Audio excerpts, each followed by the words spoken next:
Welcome in, everybody, to a bonus episode of ZB's Horsepower Talk. As always, I am ZB, Zack Brown, and joining with me, the man, the myth, the legend. You might know him from the Motor Racing Network, the postman himself, Steve Post. Steve, I appreciate you coming on today, and looking forward to our conversation here.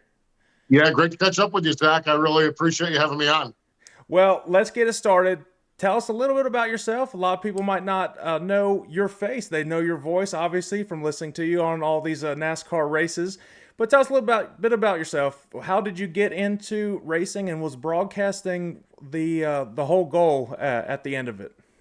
Yeah, it certainly was. I grew up in northeastern Pennsylvania, dirt modifieds, the big block modifieds. I would go with my dad every Friday night, every Saturday night, Tuesday night, Wednesday night, Sunday nights.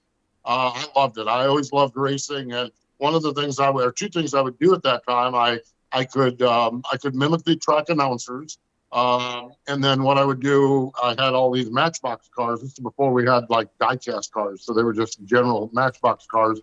But I would line them up on the floor, and I would announce races and do that. And so, always enjoyed listening to announcers, listening to people call races. And then it was somewhere the other thing that I always enjoyed was I listened to a lot of baseball on the radio.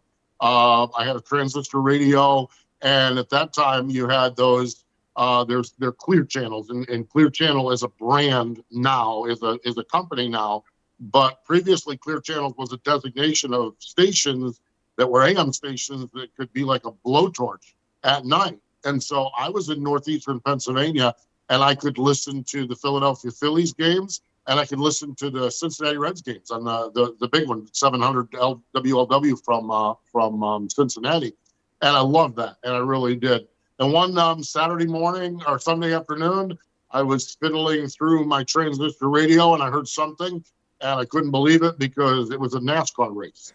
And it was a station either in Tunkhannock, Pennsylvania, which was an hour and a half away, or Elmira, which is an hour and a half, 2 hours away. But I found a NASCAR race, and I could not believe that NASCAR was broadcast on the radio. And I actually, high tech that I actually took a nail and scratched a mark on my transistor radio where that was. And then over the course of time, when I knew there was a NASCAR race on, I would find it. A lot of times I couldn't get the signal. Sometimes I could get the signal, and tuned in and started doing that. And so always had a love for radio, always had a love for broadcasting and announcing races. And so started doing some dirt track stuff up in upstate New York and northeastern Pennsylvania. Had a Friday night track, had a Saturday night track, worked at a radio station overnights on a country station, and was running myself in the ground and not making much I mean, I think I made good progress, but I had it had gone as far as it could go up there. Mm-hmm. And in 1995, made the decision to move to North Carolina, and got down here, and first job went away before it even got started, and was unemployed for a year, worked temp labor and things like that, but then got into the sport. And then in 2002, it was 2002.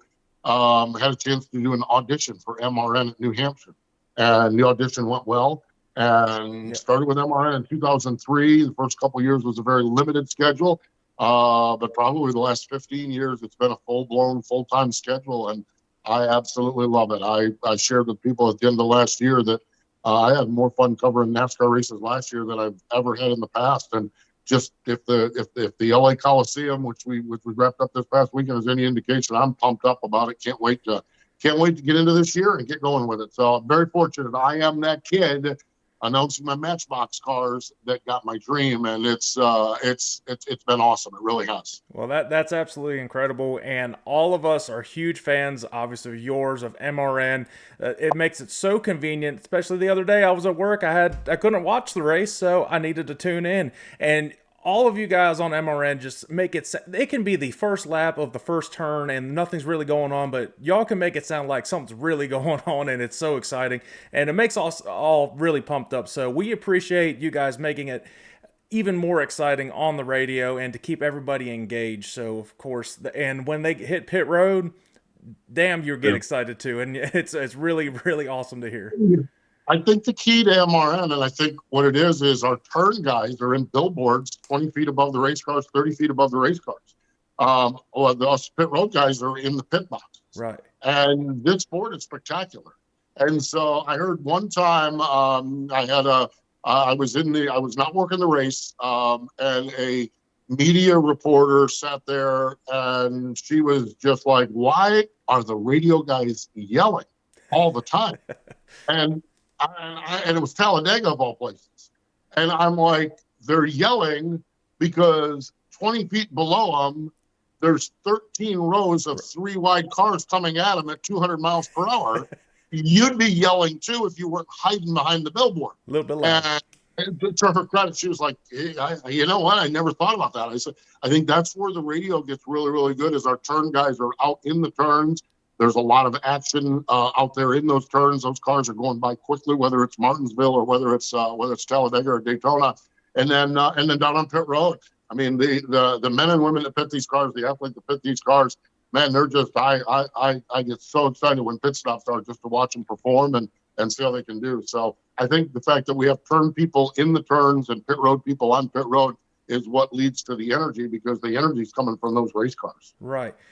Well, you've done this for a while now. So, what is your preparation getting ready for these races, getting ready to call the races and the strategies on pit road? And what do you have to do during the race to kind of navigate between what drivers are doing what, and where are you getting all this information from? Well, a lot of it is done during the week. I try to do as much, if not all, of my homework during the week. And that is notes. I do anywhere from an hour to 2 hours per race on notes, historic, who won last year, who did what last year, who did what last week, who did what this week. And sometimes it's even more than that. So what was the strategy last week? I've got some of the racetracks like Richmond and places like that where there's always strategy. I've made notes from the last 4 or 5 years, and I go back and look at them and see what the trends were and what people did. So I do a lot of homework during the week, so that when I get to the racetrack, I can go in the pits and talk to people. And we have availability. Sorry about that. We have availabilities with the drivers, but I really enjoy getting in and talking to crew chiefs. And a lot of times crew chiefs will tell you what's going on. Sometimes they won't. Sometimes they'll give you a hypothetical this or A, B, C. And so you have an understanding of it. So when it starts to unfold. So I think you go into a race with as much understanding and knowledge of what has happened, what could happen, who's got fast cars, who doesn't have fast cars, who's doing well. And then during the running of the race, there's a couple of ways. I scan. I have a race electronic scanner that I scan, and normally, depending on how many of us are on pit road, I have 18 cars, or sometimes it's 12 cars, and so you scan. And a lot of times you get halfway through the race, and half of those cars are a lap down or not really factors, so you can narrow it right down. A lot of the teams have either PR people or Twitter feeds. I have a private Twitter account that just has the teams on it, so they're doing that. And then there's times where you just walk up to a pit box, and those relationships with the crew chiefs, you'll and I'll hold up a sign. Can you make it on fuel? Or I'll move my arms around like tight or loose, and they'll give me an answer, and it's just a hand signal that crew chiefs will give us. So there's a lot of different ways to get the information out there, and it's having that background to know what to expect that puts you in a spot where you have a little bit of a clue what's coming. And then it's those relationships as well, whether it's team PR. And there's most teams, there's a couple of guys in each team that I know from the garage area. And so if it's a crew chief that tends not to see you, or tends not to want to share anything, you just grab one of your buddies, crew guy. What did you guys do on that pit stop, or what's going on? And they'll always tell you everything. So there's a lot of different ways to get it. Yeah, and everything happens just like that, and you got to be on your toes the entire race. So that's incredible to hear a little bit about the behind the scenes during the race. Nobody really knows about all that stuff. So appreciate you sharing that. I wanted to kind of dive in a little bit about the Clash. You just got back from Los Angeles. Talk about that experience. The third year the Clash has been at the LA Coliseum, And obviously there comes scrutiny. Why not? Because everything that NASCAR is going to do is going to come with some sort of scrutiny, and that people want the Clash to go back to Daytona, or there's a bunch of other tracks that people have suggested as well. Myself and my dad included, we've kind of given a list of 5 Clash tracks that would be phenomenal to host a Clash. So first, what do you think about the LA Coliseum and kind of moving forward with the Clash? Well, I love the LA Coliseum, but I'm a firm believer in 3 years it's probably ran its course. Right. The first 2 out there was incredible. They've all been good. I mean, this year was obviously weird because of the weather and the change of the schedule and everything else. But what it did was it took us to an area that there is no NASCAR, and it introduced NASCAR to a whole bunch of people that didn't even know what it was. Right. And we saw the same thing at the street race in Chicago. And I think that especially with the clashes and all-star races, I think you have some flexibility to do that. And I think they did a really, really nice job with that. I think could these cars even run on that racetrack? We had all those questions when we went there the first year and put on some good races. The racing was really good. I think the racing this year was outstanding. You have Ryan Blaney coming from 23rd to 3rd. And a lot of mixing it up with Ty Gibbs up front and Joey Logano up front, and ultimately Denny Hamlin gets the win. So that being said, I love the Clash at the LA Coliseum, but the longer I go and watching this thing, I think there's our tried and trues we've got to do, and Daytona 500, Coca-Cola 600, Southern 500. I mean, right. There are those, and I think those places where we have races should hang on to races. But sure. I'm wondering where we have 2 races, what we do and how can we mix it up, because it adds a whole new energy to it. The energy at the Clash, all 3 years, but that first year especially, the energy of the Clash is unlike anything. The energy of Chicago last year was unlike anything. So I'll weave my way into the Daytona talk. I was at the last couple of Clashes at Daytona. If everybody wants the Clash to go to Daytona, I don't have a problem with it. But I want everybody that wants the Clash to go to Daytona to be there. Yes. Because there wasn't 10,000 people in the seats. You walk down pit road, driver introductions, and you couldn't even hear the crowd because there was nobody there.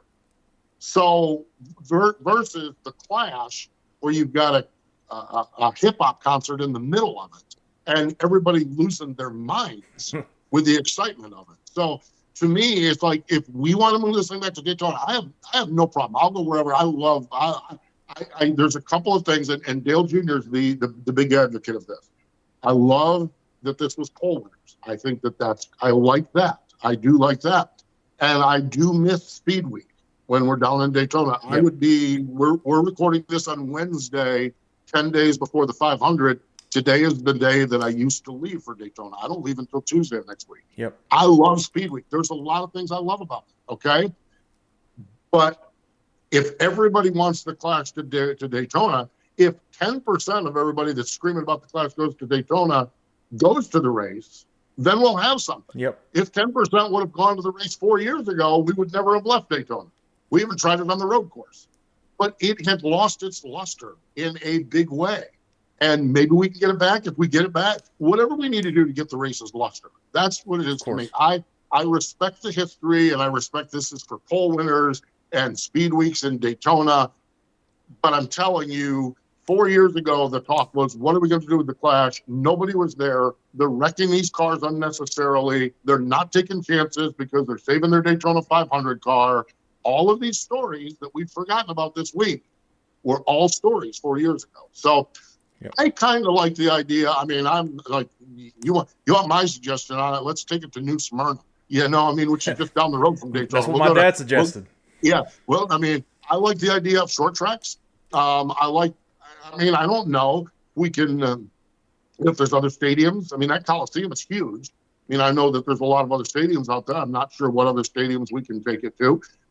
There's talk about taking it to Mexico, which I'm all about expansion. I'm not sure where to go on that. Like we're not going to take it to Canada in January. I get that. Yeah. I love, like, Montreal to me Why Montreal hasn't been on the Cup Tour is beyond me, and I Yes. know they tried to do it for this year. I mean, that's great. Mexico, I did all the Xfinity Series races in Mexico, and that was, by the way, that was a 3-year plan. Yep. First year was spectacular. Second year was Third year, we were all happy to get on that plane and get out of there. Now, it was a cycle of crime, crime and other things that factored into it. Of course. But it was 3 years. So I'm not sure where I want to see with this clash go. I like the idea of short tracks. I like the idea. I almost like the idea more of the all-star race because that's May, June, July. You could get more short tracks involved. Yes. But there's a lot of things that have to happen with that. So, but I'm open to it. But here's the deal. This thing for the last 3 years has had a lot of energy, and it had a lot of energy on Saturday night, despite the fact that half or 2/3 of the people that bought tickets couldn't get there because we had to go early because of that. It still had the energy. It had way more energy on Saturday night than Daytona did the last 3 or 4 or 5 years down there. So wherever we can go, it's a hype race. Well, there's nothing worse than a hype race where you can't hear the crowd. Nobody wants to race. Nobody wants to do anything, which were the problems we had when we left Daytona. So if we can fix that, I'm all about going back to Daytona. I like the idea of some short tracks, maybe another stadium. I don't know.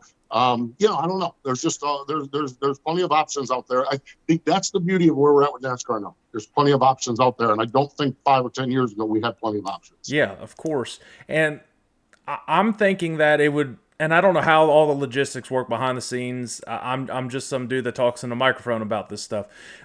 And you might see a little bit more, but is it possible to have each year they go to a different track around the country for the Clash? That way you keep it fresh, you keep everybody excited, and it doesn't get stale every single year at the same place. You're changing it up wherever you go. I suggested places where you don't have on the actual points calendar, just like the All-Star races at Wilkesboro. That's sold out. I mean, that you're not there's standing room only. I mean, it's incredible. I suggested my number one was Nashville Fairgrounds. Just phenomenal city, historic track. They've been looking at a reason to try to bring that track back to life. That would be a great opportunity to revitalize that entire track, that entire city. And I've also suggested, why not have some fun and race at Eldora to open it up too? Yeah, I don't have any issues. The challenge with it is that we're going to have to look at the calendar as the weather goes. But I agree with your premise on it. That's why I kind of like the All-Star race is that one that I am all about Wilkesboro. Okay, let's talk about the All-Star race. Yes, I did the All-Star race in Texas 2 years ago. Nobody cared. Nobody was there. Yep. Nobody cared. Let's get in. Let's get the race done, and let's get out of here. Mm-hmm. Okay. I did the race at North Wilkesboro last year, and everybody cared. Same exact scenario as the Clash, and we'll be wide open at Wilkesboro. My fingers are crossed that Wilkesboro ends up ultimately getting a points day in a regular race. I'm in favor of that. That's just it's too good. It's too good not to. And I think that's probably where we go with it. So where does that leave us? Again, the challenge of the Clash is if we're going to do a preseason, we've got to look at something in the South. Do we look at Tucson, Arizona? Is there an asphalt track or even a dirt track in Texas? New Smyrna is one. Do we look at South Georgia? That sort of thing. Are there other places? That's why I like the All-Star race because it opens up places like Berlin, Michigan, and South Boston, Virginia, and the Nashville Fairgrounds and places like that. Eldora would be one as well. And to me, what the beauty of that is that to get this track up to speed, somebody, NASCAR, would need to invest in a little bit of the infrastructure in this track. This track has the All-Star race, and they've got brand new bleachers. They've got a lot more infrastructure. They've got more capital to work with because they've sold every hot dog in the county and the state that they're from, and I think everything else. And so I think that that's a way to go with it. I don't know if the Clash is the way to go with it. If the Clash has to be preseason, that limits us. Where the All-Star race could be anytime during the season, and that would open it up. But you got Speedway Motorsports, who has had the All-Star race forever, and they have done a wonderful job with it. What's their incentive? You can't be just saying, you guys did a great job with this All-Star race. North Wilkesboro was a hit. We're going to take it somewhere else. they've got to be involved in this. So there's a lot of details that go into it, but I love the idea of investing back into our short tracks. I just think that ultimately that to me is the win. However we do it, that to me would be the big win. Yeah, I think that is definitely the way to go. And I understand where they're coming from with getting these street courses, these road courses. I get they're trying to get a different audience in and bring in just a multitude of people coming in. But the thing is, you start getting to the point where there's way too many street races. If I want to see some more street races, I'll watch Formula One, I'll watch IndyCar. I'm a traditionalist with I love having Watkins Glen and Sonoma, the two, and that was it. The Roval's okay. I've seen the Roval in person. I like that a lot better than when I saw it on TV because in person, it's actually a pretty good race. It's really Yeah, exciting. It also helps, and it's no secret to anybody. My favorite driver is Larson when he won it the 1 year going on to win his championship, and I was there to see that. So that was obviously awesome. But I think steering away from the road courses would benefit NASCAR, both getting people to the stands and getting the better viewership on TV. I know they're all about that too. And you bring it to these shorter tracks, you revitalize these tracks. Again, you bring in Nashville. I think it's awesome they're going to Iowa. I've been just very vocal saying they need to go to Iowa for the longest time. Xfinity's always put on phenomenal races there. IndyCar has amazing races. The crowds are insane at the Indy doubleheaders that they have at Iowa. I'm excited for that. Again, NASCAR's doing the right thing. They went for a few years. They made questionable decisions, and they kind of pushed people away from the track, and the viewership was obviously down. And I think it's slowly going back to where it needs to be, and I think they keep making decisions like this. It's going to ultimately just keep pushing the sport into the right direction. Yeah, I think that's the case. I think what I think was so fascinating about 2023 was we added a street race in Chicago and North Wilkesboro. Yep. Okay. If you're an old school traditionalist, you loved having North Wilkesboro. You might not have cared about the street race, but you loved having North Wilkesboro. If you were some new person up in the upper Midwest that wanted to go for a weekend in downtown Chicago, granted the rain kind of messed everything up, Yep. but you could do that as well. And I think that with 38 races, 36-point races, and a couple of exhibition races, I think there's room for a lot of that. I think there's room for that. We have one less road course. We don't go to Indy this year. Yep. We're going back on the traditional oval. I'm glad about that. I like that. Exactly. Yeah, I like that. Here's the problem. The reason we left the oval was the Indy historic track oval. I say oval, it's a rectangle. Right. The reason we left that is because the racing was terrible. I mean, it was. I mean, I understand the tradition and everything, but that was a different generation of race car also. I think this race car really suits up for that Indy oval. And I think that's the thing. The sport ebbs and flows also, which is a challenge when you're talking schedules 2 or 3 years down the road. What's going to be the hot ticket? What's going to be, Yep. What's going to be the fast and hot ticket? So I think the way this is going with more races, more events and stuff like that, I think we can have a little bit of it all. I think a little bit of it all is what the key is, though not a lot of it all. We did the Roval the first year of the Roval, and it was spectacular. I mean, you got Jimmy Johnson and Yep. Martin Truex Jr. And everybody, and it's going live. All right, we need to do a Roval at Kansas. We need to do a Roval at Michigan. We need to do the road course. Whoa. One roll. Right. One roll. One street course. Let's bounce this up wherever we want to go with some of these things. I think make them special, and I think we're getting there. Yeah, and one thing has always been brought up, and I think Chase Elliott has alluded to this.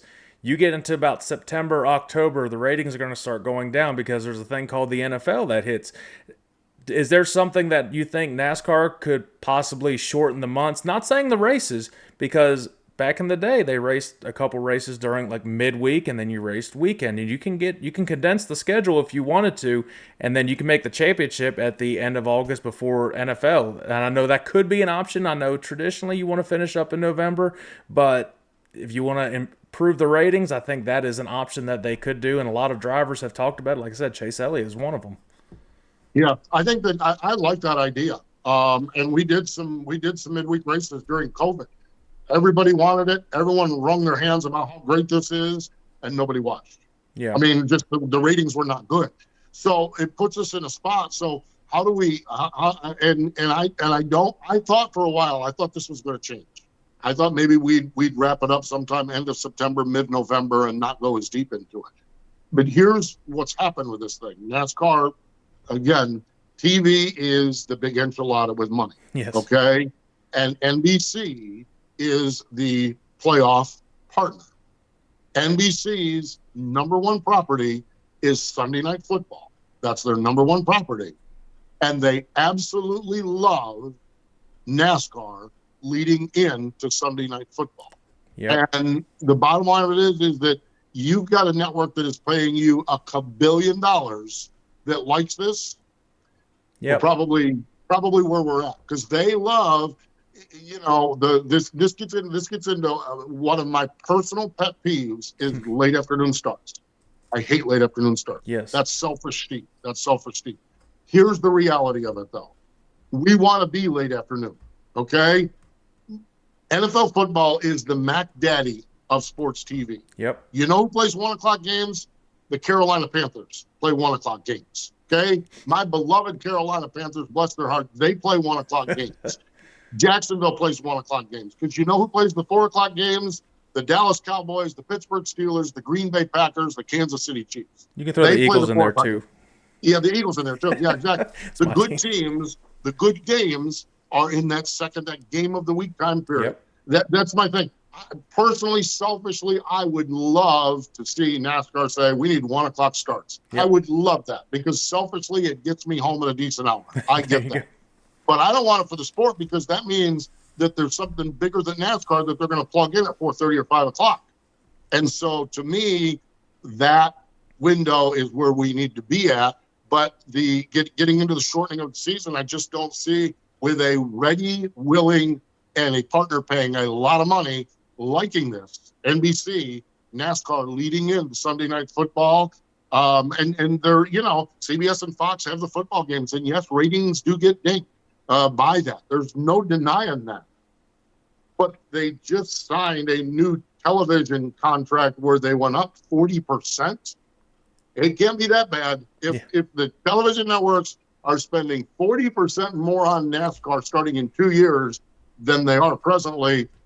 They're not as worried about the rating numbers as a lot of other people are, because it's obviously working for them, and in this instance, it's working for NBC. Yeah, and they see the numbers more than anybody in the public are going to see, and they see what is the trajectory of everything. They signed that deal with Xfinity going to the CW starting in 25, and I have been vocal on saying that I think, maybe it's just me thinking it, but I think it's more a realistic approach. You find some sort of deal to bring NASCAR back to ESPN. That way you have the ESPN Plus rights, so you have people buying Hulu. They are tuning into the race through Hulu. Everybody's got Hulu. If you have a kid, you've got Hulu, because you got to watch all those dang cartoons. And then you can tune right into ESPN Plus. And if you have Verizon, you already have that anyways. And I think that everything's going to turn into streaming, and you're seeing that with the NFL. You see it with Peacock. You see it with ESPN Plus, of course, and Prime Video. I think NASCAR is looking. I know they've talked about Prime Video being a potential suitor for some streaming too.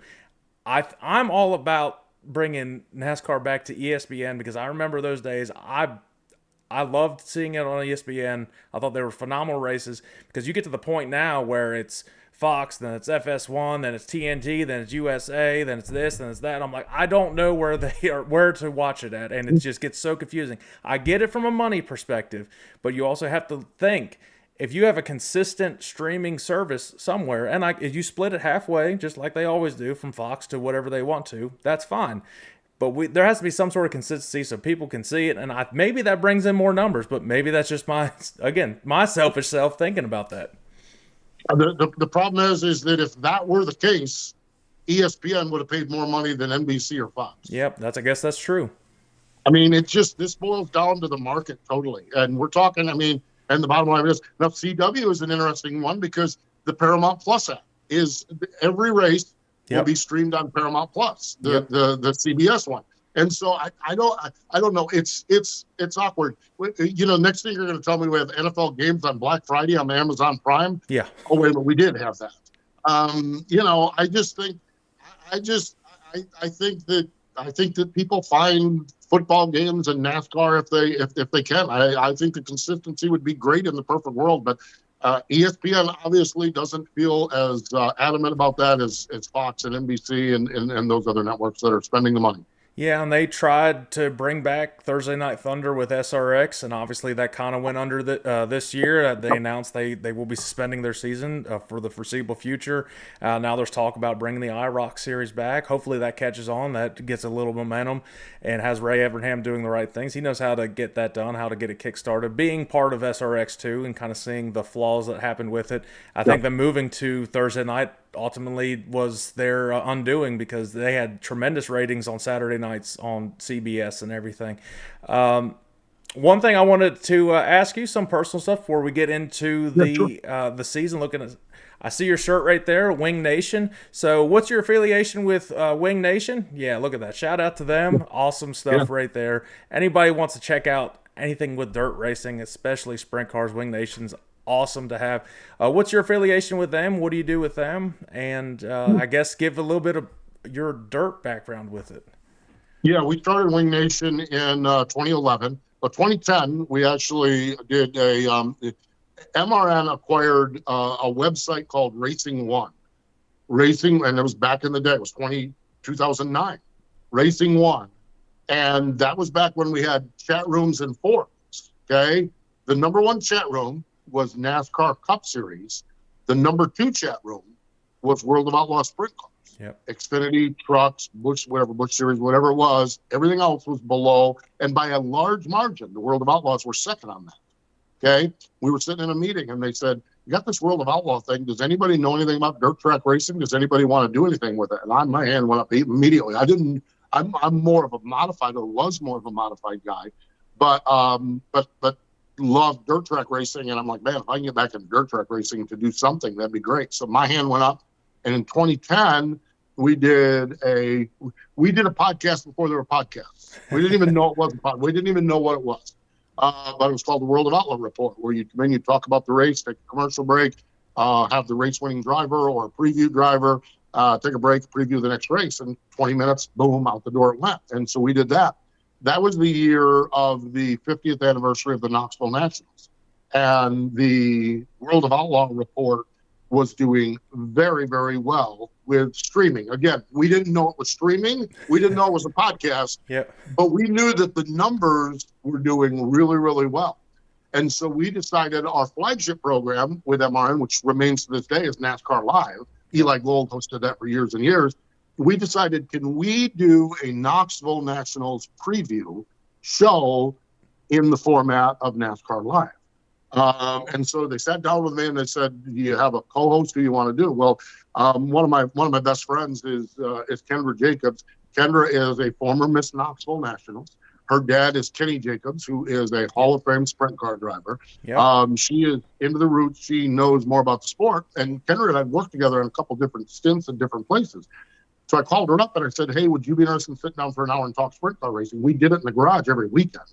So why would we not do it with microphones on? Yeah. And we sat down in the studio, and I'll never forget the first segment of the show was like 5 minutes, and we were just jawing away doing it. And we got to the first commercial break, and the producer, Craig, got on the two-way on the intercom and said, "Kendra, how much radio have you done?" And she looked at her watch and said 5 minutes. And he said, "You're kidding me." And so we did a World of Outlaw 1-hour show, and it was through the roof, a preview show of the Knoxville Nationals. It was through the roof. It was spectacular.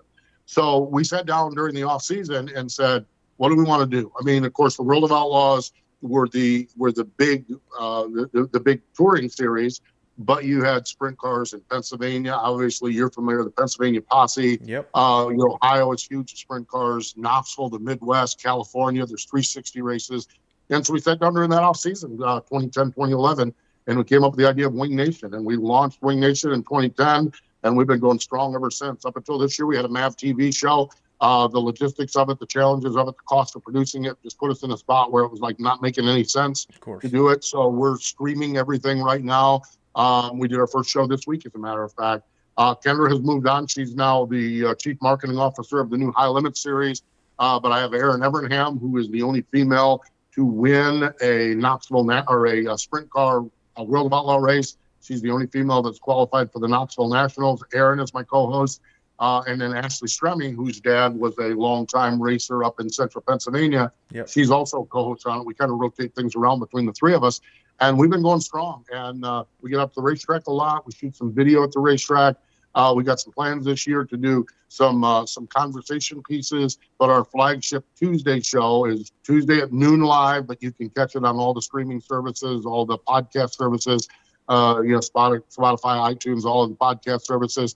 YouTube, Motor Racing Network, wingnation.com, Facebook. We're everywhere with it. And we love sitting down and talking sprint car racing. It's spectacular. It's really, really cool. Yeah, and you don't see that too often. And that's why I wanted to bring that perspective to this show too and have a little bit just encompassing everything as much as you can with racing. Because there's people that like dirt racing, there's people that like NASCAR, but it's very rare that you have people like everything. So that was my plan to get everybody excited for all sorts of racing. Yeah, I'm a huge fan of all racing. Last year I went to 130 different races, everything from asphalt stock cars to drag racing to dirt tracks to NASCAR and everything in between. I love all forms of racing. But what's fascinating about the Wing Nation journey is when we started this, we were the only ones doing it. Yep. Now and they're great. I mean, they're awesome. They're a lot of friends of mine. Everyone does them. Yeah, exactly. And I think it's awesome. It's like people are like, well, aren't you worried about it? No. There's how many hundreds of sprint car drivers in the country? Wing Nation could go 24/7, 7 days a week and not cover it all. Yep. So everyone kind of comes at it from their own little twist, their own little perspective. We had Justin Fiedler's the guy that has his own podcast, The Daily Show. We had him as one of our guests this week on the show. We all kind of fit in and get along. And it's been fascinating because when we started it, it was us, and now everybody's doing it, and it's great, and it's fine. And it's on us now to make our content as good as it has always been, and I'm confident we'll continue right on doing that with Wing Nation. Well, you get to Williams Grove at any point this year, and you see old man wrenching on the same old 69K. Give him a quick shout too. He probably won't pay you too much of attention. He doesn't talk to too many people in the media. It's just how he's always been. That's just what he's like. Of course, talk about my grandpa David Brown for anybody that was wondering. He will be 90 this year, and he's still working on cars. My dad actually talked to him last week or the week before, and he's preparing once again, get ready for this upcoming season. Yeah, he's amazing. I will. I'll go in the pit area and I'll talk to Donnie Kreitz all the time, and and then Logan Wagner's their driver. I'll talk to him. I talked to Lance when Lance was driving for him. I love that crew. And you're right, Davey is not around chit chatting with anybody. He's working with the car, and I always joke around. I took a picture, and Davey was a little worried about it because what I was showing is Davey broke out his tape measure, and when Davey Brown breaks out his tape measure, it becomes a race for second. And he was looking at something, and I made sure I steered away from the car, but he had his tape measure out, and I said, bad news for everybody. Davey Brown's gone to the tape measure, and everyone else is going to be racing for second. Sure enough, Lance won that night, but I made sure that I didn't show the shock or whatever he was working on. I didn't show that, but I did take a picture of your grandpa with his tape measure. When Davey breaks out the tape measure, a lot of times it's a race for a second. Yeah. It's he's done that since the 1950s, and I think I'll try one more time to get him back on for a show to talk a little bit more. If anybody wants to check out the interview I had with him, and I say it's an interview, it wasn't an interview, it was just me talking to my grandfather, because everybody looks at him and he's obviously this icon in dirt racing. He's just my grandpa. That's who he is. That's why I wanted to do it with him, because he'll tell his grandkids anything, and you get him on his soapbox about back in the day and all that, he will go on for hours talking about it. That's what he enjoys. Right. I love seeing that. We've actually had him a couple of times on Wing Nation when we did live shows at Port Royal. Oh. How we would get them is we would get Donnie or Lance to bring them with them. And then we would get Davey talking. And once you get him going, and he also, I'll tell you, your grandpa loves the pretty girls. Okay. He loves them. Well, yeah. And Ashley Stremme was one of the pretty girls, and she could get Davey talking about a few things that the rest of us couldn't, and nothing. I mean, just racing stuff, nothing off color or anything, for God's sake. But he would always chuckle, and she would kind of flirt with him a little bit. And he'd start blushing, and we'd get a story or two out of him. But you're right, he There's not many times where he's not one to talk much. That's for sure. No, and it's incredible he's still doing it, and I'm Yeah. excited to see what they can do this year. Excited to have him FaceTime. Well, he's gonna have to have help with my aunt and my cousins to get him on FaceTime and everything. But I think we'll do it. I think we'll do it with my dad Yeah. too, because you see those two start bouncing off stories from each other. That I might just let them just talk, and I'll just sit back and just watch it because between those two, the amount of knowledge that they have, it's absolutely insane. That's what we always did. Donald Kreitz or Lance Deweese was our conduit. Yeah, no, Davey, tell him about this. Davey, tell him about that. And then the one time, oh my God, the one time we had Paul Pitzer. Oh, Paul Pitzer drove the Weikert car. Yep. And he is wide open. I am telling you, Paul Pitzer was never scared. And we had one time Paul Pitzer. I think we've had Lynn Paxton. You got to. So I agree with you. Get your dad and get Davey telling stories. We got to capture these because that is a Hall of Famer icon. We need these stories captured forever. Yes, of course. Going back into a little bit more with your career, actually, my dad wanted me to ask you this question: have you ever broadcasted any other sports besides racing, or has it only been racing? Well, I did one other sport. Little there. It's no longer around here in Concord. WEGO was a local AM radio station, and it would have been 2003, 2004, 2005. Was going through a divorce at the time, and the station manager there, I did some stuff at the station, and he was great with me, and just was gave me a sales gig there and stuff like that. And so we started doing high school football. And so I'm like, the very first game of high school football, it's Concord. And this is a 500-watt AM station, and Mark Clemens is still a dear friend of mine. Mark and I were doing the games. And Mark and Bob come in the studio there on Friday, and he said, "What you think?" I said, "Man, I'm nervous." He said, "You are on Daytona 500 broadcasts. And tonight, there's not going to be 50 people, including grandma and grandpa in the nursing home across the street from the station, that are listening. Why are you nervous?" I said, "Because it's something different." So I did probably 2 or 3 years of high school football here locally. We actually had Concord I did 2 state championship games with Concord. The coach was E.Z. Smith at the time, and that was a blast. We would go up when the games were at Raleigh at the stadium up there where NC State plays, and we had a blast with it. It was fun. So I enjoyed doing it. I really had a good time doing the high school football games. I loved it, but it's just, the problem is they don't need a part-time guy doing high school football. They wanted someone that could be there all the time. And when NASCAR came calling, when I was out of town for a race weekend, I wasn't available. Right, and it's no brainer. Obviously, stick with NASCAR. Obviously, the biggest motorsport in the world. People say what they want about Formula One. It's not bigger than NASCAR. Just a quick side piece there that I've heard from people and everything. All right, now let's kind of dive into this year. What are you looking forward to this year? A couple drivers to keep your eye on for the championship, and then we'll talk about Daytona a little bit. It could be a lot of chaos, of course, another sold-out crowd for Daytona. But some drivers you're looking forward to seeing competing for the championship, competing for wins this year. Some drivers maybe with some dark horses in your mind for this season, specifically in the Cup Series. Yeah, we're at an interesting point with this thing. I have another podcast I do. It's called Crew Call. We're cutting our first show tomorrow. It'll drop next week. And I do that with Todd Gordon, who is a championship-winning crew chief, was with Team Penske for years and years. Todd and I do the show. And I was doing some notes today, and it kind of struck me that when you look at the Chevy teams of Hendrick Motorsports, Richard Childress Racing, the Toyota teams of Joe Gibbs Racing, 2311, and the Ford teams of Team Penske and Roush Fenway Keselowski Racing, there are no changes with drivers and crew chiefs. And man, that's going to be tough to overcome for anybody that's made changes.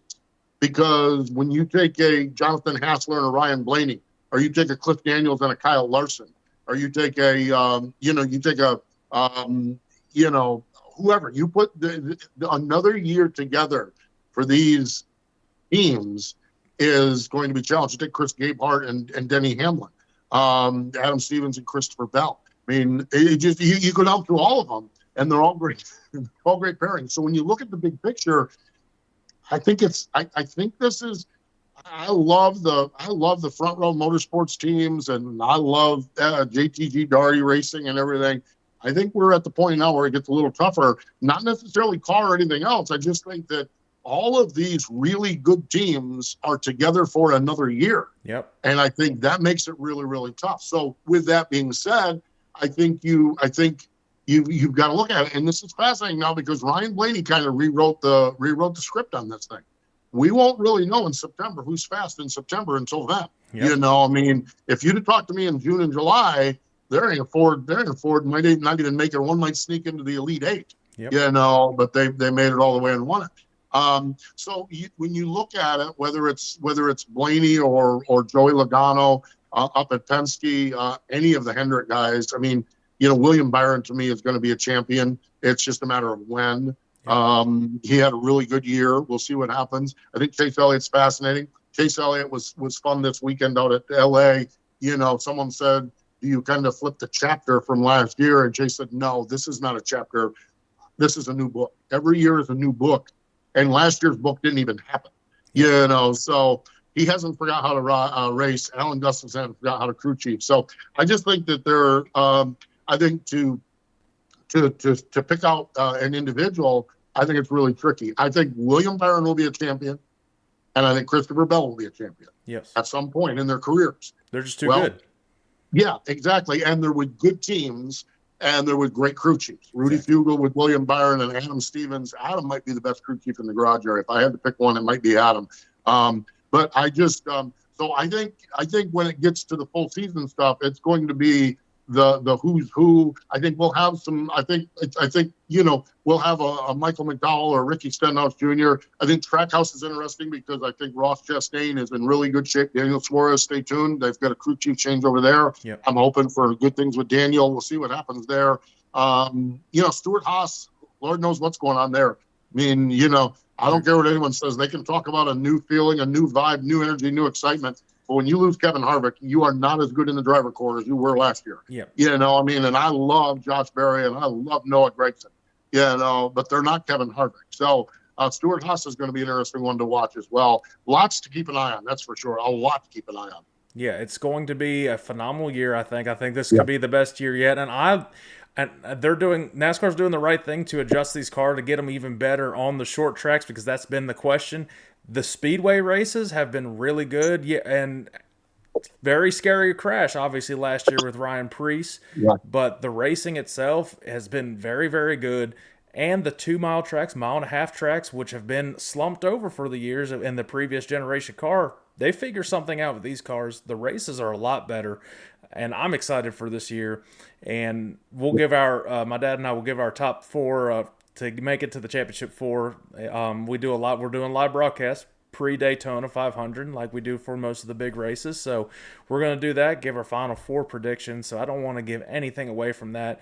But Daytona next week, biggest race in I'm saying it's the biggest race in motorsports. I'll let you know after May. I'm going to the Indianapolis 500 for the first ever time. So once I experience that, I'll come back and maybe change my mind. But the Super Bowl of NASCAR, and what are you looking at for this Daytona 500? And do you think it's going to be any type of different from any favorites, or is it still going to be anybody's race for this one? You know, super speedway racing is fascinating because we say it's anybody's race, but it really isn't.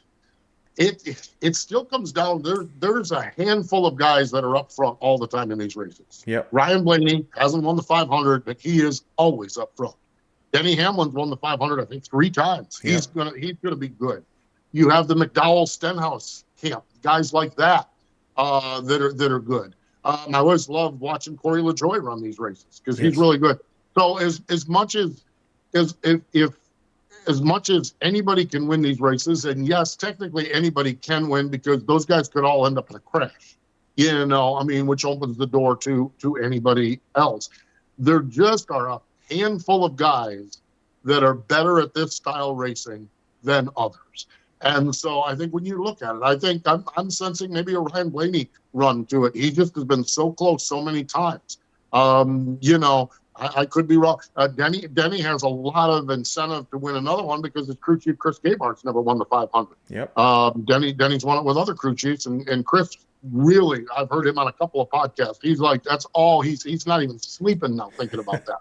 And Denny and him are in lockstep. So I think as much as we talk about Daytona being a wild card, and it is in that it is a strong race for Ricky Stenhouse Jr. It is a strong race for Michael McDowell.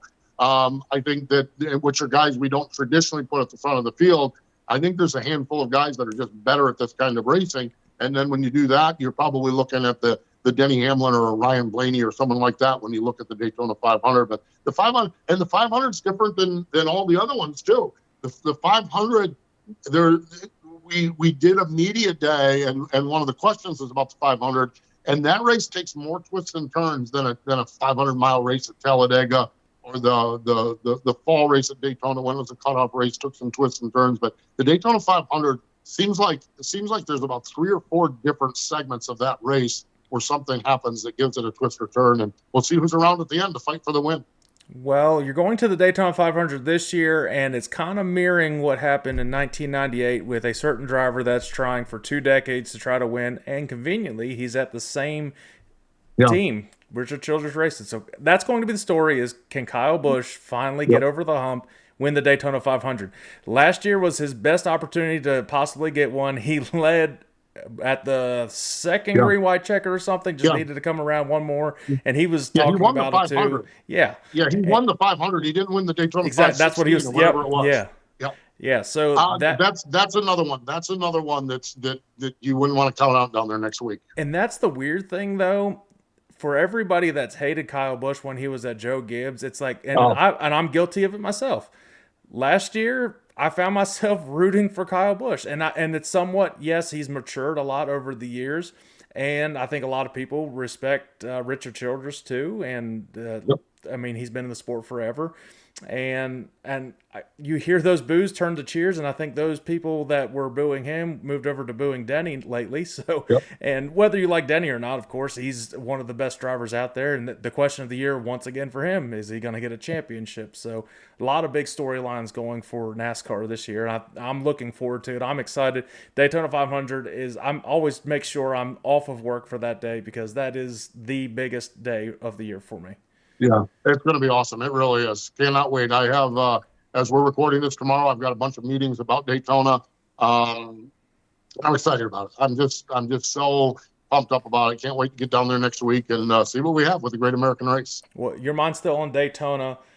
My dad and I had a top 5 segment. We do one every single week. This past week's top 5 was our list of the top 5 most iconic Daytona 500s. And both of us had, and iconic just means popular and most well-known. Unfortunately for both of us, our most iconic was the 2001 Daytona 500 with Dale's death. Yeah. What is, for you, what is the top of your list on Daytona 500s? Well, 98 when Dale won it is big. But I think when you look at 79, what that did for the sport, and it was an accident. It was snow everywhere. And, we talked, you and I, we talked a little bit ago about streaming. There was no streaming. There was CBS, ABC, and NBC, and PBS. Yep. So everyone was sitting around watching this.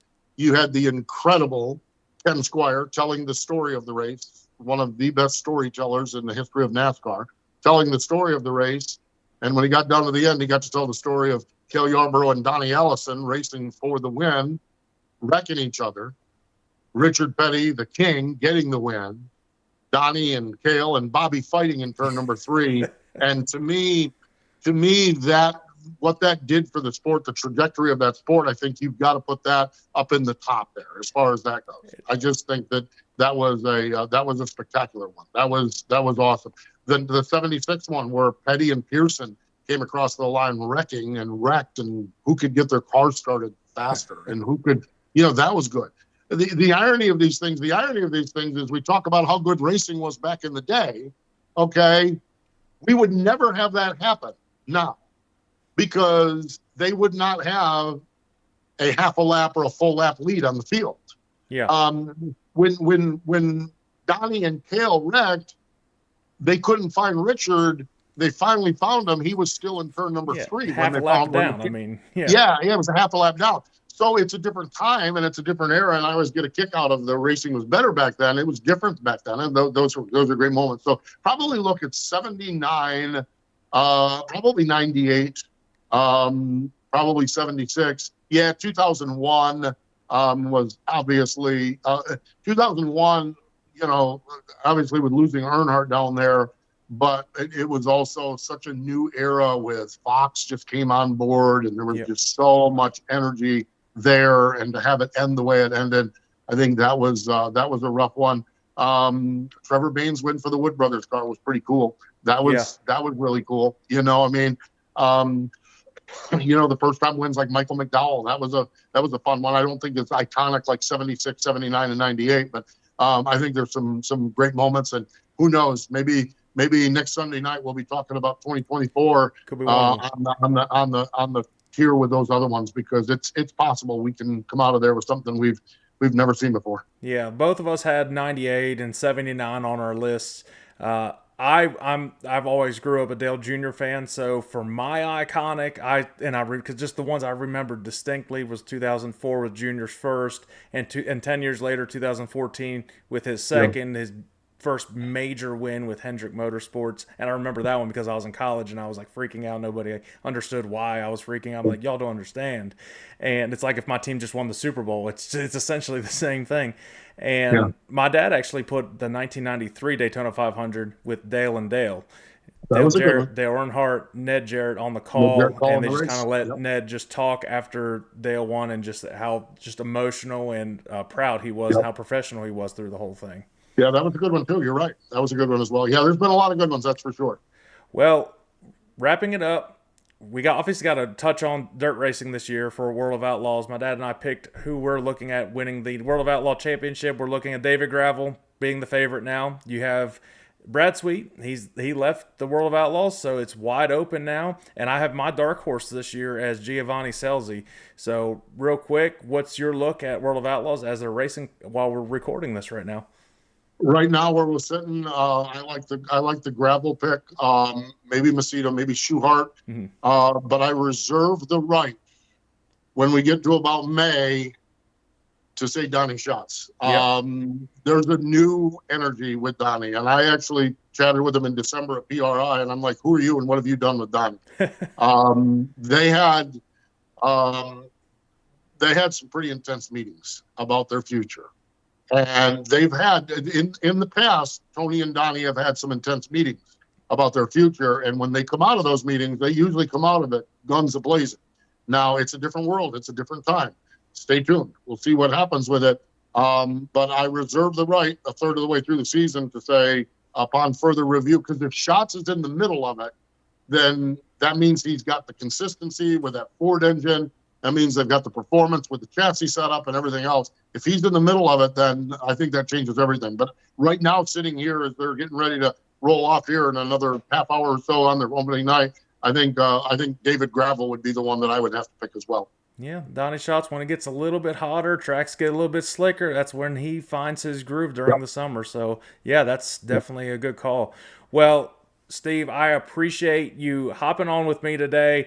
I know you've got a busy schedule. Daytona is really right around the corner for you, so safe travels there. Have fun on the call. Enjoy the duels and all the pageantry like you always do. I'll definitely be listening on the radio, tuning in obviously with the TV broadcast as well. Everybody, make sure you follow anywhere you get podcasts. You go on YouTube, share it with everybody. Make sure you follow Steve. I believe it's the Postman 68. It's on. That's on the Elon Musk Twitter thing, whatever they want to call that now. Twitter, whatever it is. Facebook is a group or a page, Postman 68 as well, and got a website, Postman 68, that I'm kind of developing as well. So that's kind of where you can find me. Well, make sure you check out Wing Nation too. Everybody, listen to. If you're in the North Carolina area, in the Charlotte area, it's 106.5 The End. They'll be broadcasting the Daytona 500 and all the MRN races. So, Steve, once again, I appreciate it very much. Looking forward to this season and listening to you on the call. And, let's have some fun with the races this year. Appreciate it, Zach. Thanks for the time. Thanks for having me on. All right. Thank you, guys.